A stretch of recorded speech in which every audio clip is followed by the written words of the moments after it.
सिक्की अपनी कैबिन में बैठा है। उसे कल रात वाली बात बार बार याद आ रही है। क्या बात है, आज सिकंदर मल्होत्रा अपने कैबिन में? कमाल है, सोनिया कहती है सिक्की मुस्कुराते हुए। तुम तो हमेशा से यही चाहती हो ना? हाँ चाहती हूँ, पर तुम्हारी खुशी भी चाहती हूँ, और आज तुम खुश नहीं लग रहे हो।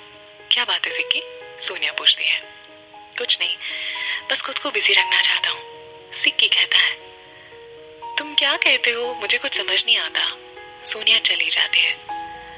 तुम्हें कभी समझ आएगा भी नहीं सोनिया। जिसे आप चाहते हो और वो किसी और को पागलों की तरह चाहे ना, इस दर्द को तुम कभी समझ नहीं पाओगे, सिक्की कहता है। राजीव अपने कैबिन में बैठा काम कर रहा है।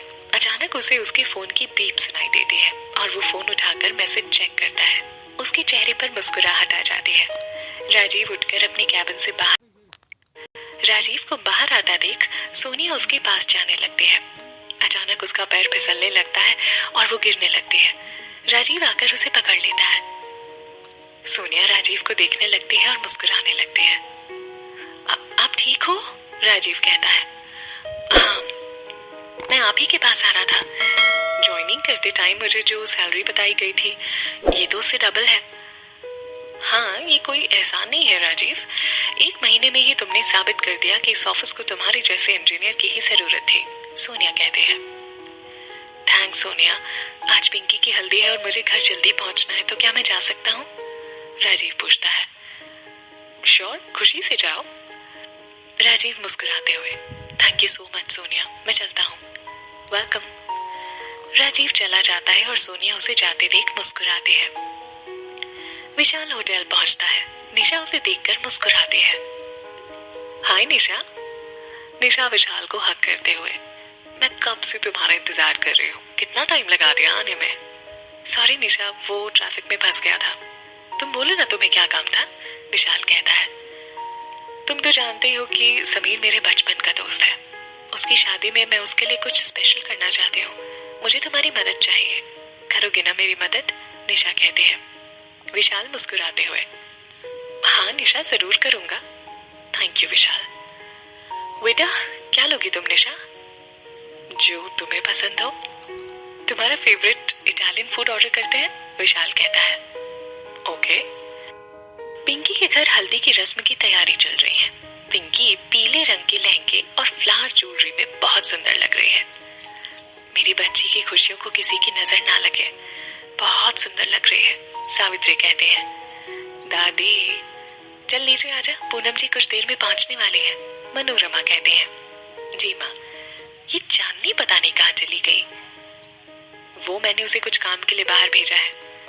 एक लड़की दौड़ती हुई आती है। पिंकी दादी आपके ससुराल वाले आ गए, लड़की कहती है।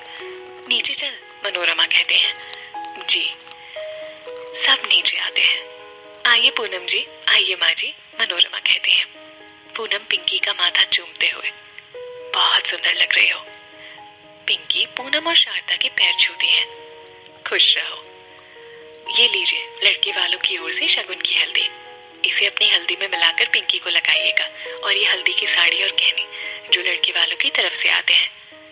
मनोरमा शगुन लेते हुए। शुक्रिया, बैठिए। सुमन, मेहमानों के लिए चाय नाश्ता लिया, सावित्री कहते हैं। नहीं माँ जी, हम बस चलेंगे, समीर की भी तो हल्दी है, पूनम कहते हैं। बिना खातिरदारी की हम आपको जाने नहीं देंगे, सुमन कहते हैं। नहीं सुमन जी, अब तो आना जाना लगा ही रहेगा।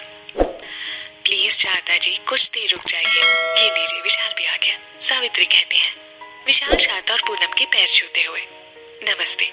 चांदनी भी आ जाती है। मैं सबके लिए चाय नाश्ता लाती हूँ। सब लोग बैठ जाते हैं। चांदनी और मनोरमा सबके लिए चाय नाश्ता लेकर आती हैं। ओए, कहाँ थी तू? पिंकी पूछती है। वो मुझे कुछ काम था। बहुत सुंदर लग रही है। अब तू भी जा, जल्दी से रेडी होकर आ जा। अब हमें इजाजत दीजिए माँ जी। पूनम और शारदा चले जाते हैं। मैं रेडी होकर आती हूँ। चांदनी जाने ही लगती है कि राजीव आ जाता है। उसके हाथ में ढेर सारे गिफ्ट्स हैं। ये पकड़ो, राजीव कहता है। चांदनी कुछ गिफ्ट्स पकड़ते हुए। ये सब क्या है? बताता हूँ, पहले अंदर चले। जी। दोनों अंदर आते हैं। भैया ये सब क्या है? पिंकी पूछती है। दादी, आज मुझे मेरी पहली सैलरी मिली है और वो भी डबल। ये सब आप लोगों के प्यार और आशीर्वाद से हुआ है। मैं आप सबके लिए गिफ्ट्स लेकर आया हूँ, प्लीज लेने से इनकार मत करिएगा। मैं तो जरूर लूंगी। बताइए मेरे लिए क्या है? पिंकी पूछती है। पिंकी, ये साड़ी तेरे लिए। भैया ये तो बहुत सुंदर है, पिंकी कहती है। दादी, ये साड़ी आपके लिए, राजीव कहता है। आंटी, आपके लिए और ये अंकल के लिए। सुमन आंटी, आपने और अंकल ने भी हमेशा सबका साथ दिया, उसके लिए थैंक यू कहना तो बहुत छोटा होगा, इसीलिए ये आपके लिए और ये घड़ी अंकल के लिए। सुमन मुस्कुराते हुए, थैंक यू बेटा। विशाल, ये स्पोर्ट शूज तेरे लिए। चांदनी बड़ी उत्सुकता से राजीव को सबके गिफ्ट्स देते देख रही है और यही सोच रही है कि उसका नंबर कब आएगा। विशाल राजीव के गले लगते हुए, मैं तेरे लिए बहुत खुश हूँ। सारी सैलरी हम पर ही खर्च कर दी या अपने लिए भी कुछ रखा है? और तुम्हारी माँ? सावित्री पूछती है। दादी, मैंने माँ के अकाउंट में पैसे ट्रांसफर कर दिए हैं। राजीव सबके लिए कुछ ना कुछ लेकर आता है, बस चांदनी को छोड़कर। चांदनी को ये बात बहुत बुरी लगती है। मैं चेंज कर आता हूँ। मैं तुम्हारे लिए चाय भिजवाती हूँ बेटा। राजीव चांदनी की तरफ देखकर मुस्कुराता हुआ चला जाता है। चांदनी को बहुत गुस्सा आता है। विशाल चांदनी को चिढ़ाते हुए, चांदनी, ये शूज अच्छे हैं ना? राजीव सबके लिए गिफ्ट लाया, तुझे शायद भूल गया। तू मुझे बता, तुझे क्या चाहिए? मैं लेकर आऊंगा तेरे लिए। चांदनी गुस्से से, कुछ नहीं चाहिए और भूले नहीं है वो, जानबूझकर नहीं लाए। मैं ये जूते ट्राई करता हूँ। विशाल चला जाता है। राजीव वॉशरूम से बाहर आता है। चांदनी हाथ में चाय लिए खड़ी है। मेरे लिए चाय लाई हो? Thank you so much, table पर रख दो। राजीव अलमारी से कपड़े निकालने लगता है। चांदनी गुस्से से टेबल पर चाय रखकर खड़ी हो जाती है। अरे, तुम अभी तक यहीं हो? कुछ और काम है तुम्हें? आप शायद कुछ भूल गए हैं। राजीव क्यूट सा फेस बनाकर, भूल गया? क्या? आप सबके लिए गिफ्ट्स लाए, कोई रह तो नहीं गया? राजीव सोचकर, दादी, अंकल, आंटी, पिंकी, विशाल और तुम्हारे मामा मामी, नहीं सबके लिए तो लेकर आया हूँ। सबके लिए?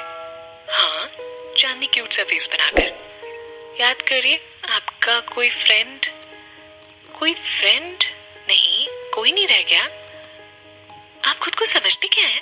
चांदनी कहती है। चांदनी, मुझे कुछ समझ नहीं आ रहा कि तुम क्या कहना चाह रही हो। चांदनी गुस्से से, टेबल पर चाय रखिए, ठंडी हो जाए इसके पहले पी लीजिएगा। चांदनी गुस्से से चली जाती है।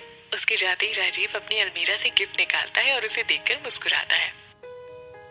उसके लिए गिफ्ट लाया था तो उसे दिया क्यों नहीं? विशाल पूछता है। क्योंकि वो मुझे ऐसे रूठी हुई और झगड़ती हुई ज्यादा अच्छी लगती है। अच्छा, राजीव मुस्कुराते हुए। हाँ। राजीव कुर्ता उठाकर वॉशरूम चला जाता है।